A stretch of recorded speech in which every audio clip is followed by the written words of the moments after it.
Titus and I find ourselves at the very bittersweet end of our breastfeeding journey, and I wanted to talk a little bit about this era in our relationship in hopes that it might resonate with some of you, inspire some of you, encourage some of you, or maybe we can commiserate together. Because it is very bittersweet, it's sad, and this might be an emotional video, so I'm sorry if I do cry a little bit. So our breastfeeding journey starts when he was born. He was born 9.5 pounds, which is really big, and a very common thing that can happen with big babies is their blood sugars will drop. His did, and he wound up in the NICU. So right from the beginning, a lot of people know that having your baby close to you, your milk to come in quicker. And that didn't happen with us because he was in a different room. And I did still go to him, and I pumped for him. But that definitely put a damper in the beginning of our breastfeeding journey together. And then on top of that, he wouldn't latch. So I have this baby who wouldn't latch without a nipple shield. So when they gave me the nipple shield, I thought, this is amazing. Why doesn't everyone use this? This is so easy. You slap it on and stuff it in the baby's mouth, and they're nursing. And I thought, it's such a great tool. I just couldn't believe it. Why did they wait so long to show me? And the doctor did say, you probably won't use it forever, but I remember thinking, if I do, I don't mind. This seems great. So I did not know that the milk transfer can be very poor when you have a nipple shield, and that oftentimes that will result in a drop in supply, so therefore you also want to be pumping. I didn't know that, and those things happened. The milk transfer started to frustrate Ty as he grew and needed more, and my supply started dropping because the milk transfer was poor and I didn't have a pump. So I made an appointment with a consultant to see if I could get him to latch onto my actual breast, and they found a tongue tie. So we had the tongue tie stitched the very next day, and within 2 days of that, he could breastfeed from my breast perfectly. And we never looked back, which was amazing. And then we entered the sweet spot. The sweet spot of our breastfeeding journey lasted from about his 7th week to 6 months old. It was flawless, effortless, beautiful nursing, and I was so proud. He was gaining weight like a champ, and it was a really sweet time. And then at about 6 months, during a move, we got sick, both of us, and I took medication that you shouldn't be taking when you're breastfeeding. I didn't know that you shouldn't be taking this medication. I did look it up, and I either misread or the site misspoke because I thought it was okay. I took it, and my supply dropped. But I didn't notice. I didn't notice for maybe another month and a half. And it was around 8 months that I started realizing he's not eating as much. He's kind of skinnier, and I don't think he's gained weight. And then our 9-month doctor's appointment pretty much confirmed that he had lost weight. And that was hard. And that's when I started supplementing because I figured he needed it. And it was really disappointing. And I had just wrapped my identity as a mom in how well I was breastfeeding. And that seems really wrong to me now, and it is wrong to equate how good of a mom you are with how well you're making milk.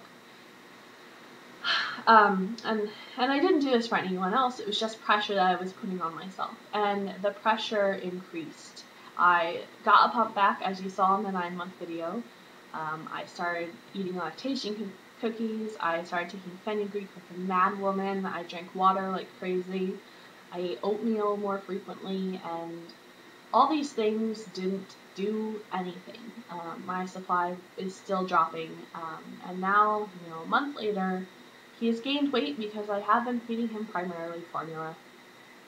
And now, we're lucky if we breastfeed once a day, and it is a little bit heartbreaking because for that, that sweet spot, that period we had where it was just flawless, I was sure we would make it to a year, 2 years, 3 years, maybe even 4, and I was excited for that. I was excited for extended breastfeeding and excited for all the potential there, but that didn't happen for us, and I'm battling being disappointed in myself, feeling very guilty about taking that medication and about slacking on my water intake around 6 months, and I'm feeling guilty for not noticing it sooner before he was losing weight, and I feel guilty for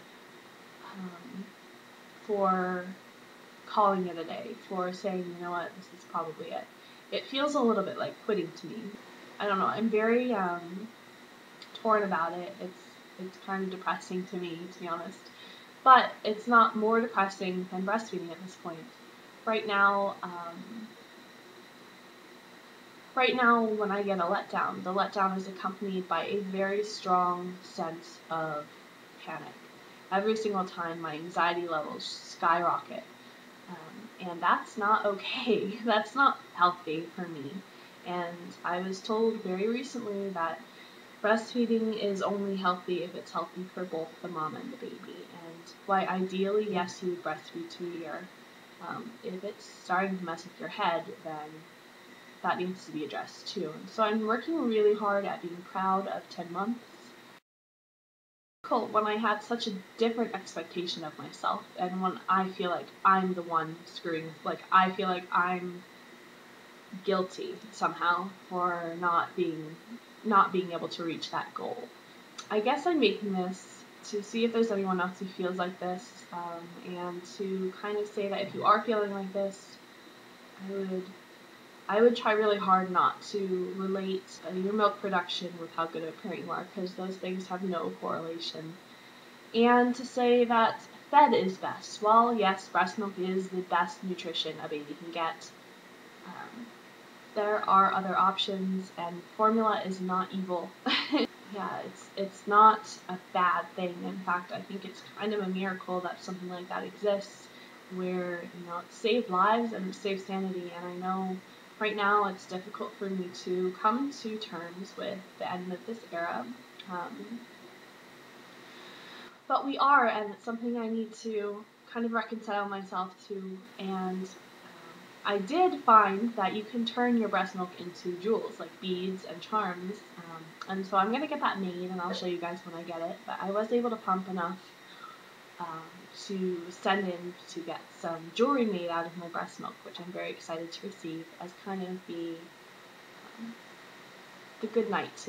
So I guess I didn't cry as much as I thought I would. I'm sorry if this is kind of a depressing video, and I want you to know, if you aren't breastfeeding yet, or if you're planning on breastfeeding, just be generous with yourself. Realize that you're a person too. Absolutely every day. If you're breastfeeding for 3 days, 3 weeks, 3 months, or 3 years, you did something amazing for your child, and I am proud of 10 months.